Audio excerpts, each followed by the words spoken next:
வணக்கம் நண்பர்களே, இன்னும் ஒரு இனிய காலை பொழுதில் தீதும் நன்றும் நிகழ்ச்சியில் உங்களை சந்திப்பதில் மிக்க மகிழ்ச்சி அடைகிறேன். இந்த நிகழ்ச்சியில் நாம் நம்முடைய சமகால பிரச்சனைகள், முக்கியமாக இளைஞர்களுடைய பண்பாட்டு வாழ்க்கை மற்றும் அவர்களுடைய முக்கியமான சில பிரச்சனைகள், இதையெல்லாம் பற்றி இந்த நிகழ்ச்சியில் நாம் தொடர்ந்து பேசி வந்திருக்கிறோம். இந்த நிகழ்ச்சியில் நாம் அவற்றை பேசுவதனுடைய நோக்கம் என்பது, நம்மிடம் வெளிப்படக்கூடிய சில சிறு சிறு பண்பாடு சார்ந்த குறைபாடுகள் கூட நம்முடைய எதிர்காலத்தில் நமக்கு மிகப்பெரிய இழப்புகளை ஏற்படுத்தலாம் என்ற அடிப்படையில் நாம் ஒரு சமூகத்தினுடைய ஒரு பகுதியாக ஏய்ந்து வாழ வேண்டியதனுடைய அவசியத்தை இளைஞர்கள் கற்றுக்கொள்ள வேண்டியது எவ்வளவு முக்கியம் என்பதை உணர்த்துவதற்காகத்தான் நாம் இந்த நிகழ்ச்சியில் இளைஞர்களை பாதிக்கிற பல்வேறு பிரச்சனைகளை பற்றி பேசி வருகிறோம்.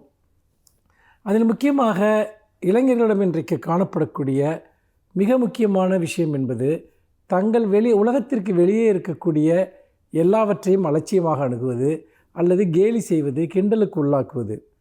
இதை நாம் தொடர்ந்து இன்றைக்கு இளைஞரிடம் அது வளர்ந்து வரக்கூடிய ஒரு போக்காக இருப்பதை நான் பார்க்கிறேன். அதாவது அவர்களுக்கென்று சில முக்கியத்துவம் வாய்ந்த உலகங்கள் இருக்கின்றன. அந்த உலகத்தில் இருப்பதையும் கூட அவர்கள் கிண்டல் செய்வார்கள். கிண்டல் செய்வதோ கேலி செய்வதோ தவறு கிடையாது. அது ஒரு நகைச்சுவையாக மட்டும், அதுவும் ஒரு ஆரோக்கியமான நகைச்சுவையாக மட்டும் இருக்கும் வரை. ஆனால் பல சமயங்களில் ஒரு விஷயத்தை புறக்கணிப்பதற்காக இந்த கேலியை பயன்படுத்துகிறார்கள். இது எங்களுக்கு தேவையில்லை, இது எங்களுக்கு அப்பாற்பட்டது, எங்கள் உலகத்தில் இது கிடையாது என்று. இளைஞர்களுக்கென்று உண்மையில் தனியாக எந்த உலகமும் கிடையாது என்பதுதான் உண்மை.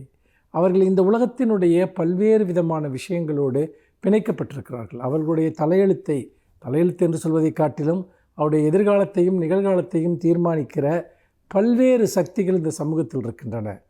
அவர்களுடைய வீடு, அவர்களுடைய கலாச்சாரம், அங்கு என்ன விதமான ஒரு சூழலில் அவர்கள் வளர்கிறார்கள், அவருடைய பொருளாதார சூழல், இப்படி பல விஷயங்கள் அங்கு இருக்கின்றன.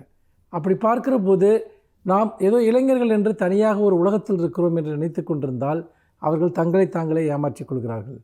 இளைஞர்கள் செய்ய வேண்டியது இளைஞர்களாக எப்படி இருப்பது என்பதல்ல, இளைஞர்கள் எப்படி தங்களை காப்பாற்றிக் கொள்வது, தங்களை தக்க வைத்துக் கொள்வது என்பதில் தான் இளைஞர்களுடைய அனைத்து விதமான சாதனைகளும் இருக்கின்றன.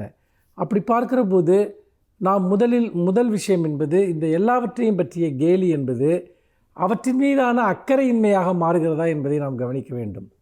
ஏனென்று கேட்டால், பொதுவாக இன்றைக்கு அதை கேலி செய்து புறக்கணிப்பதன் மூலமாக, ஒரு விஷயத்தின் மூலமாக நமக்கு கிடைக்கக்கூடிய பயன்களை நிறைய இளைஞர்கள் இழக்கிறார்கள். அவற்றை கற்றுக்கொள்வதிலிருந்து விளக்கப்படுகிறார்கள். உதாரணத்திற்கு அரசியல் என்றால் கேலி.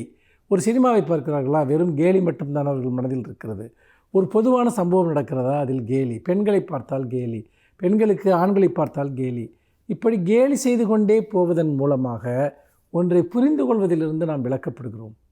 நமக்கு நகைச்சுவை இருப்பது தவறில்லை, நாம் சிரிப்பதற்காகத்தான் பிறந்தவர்கள்.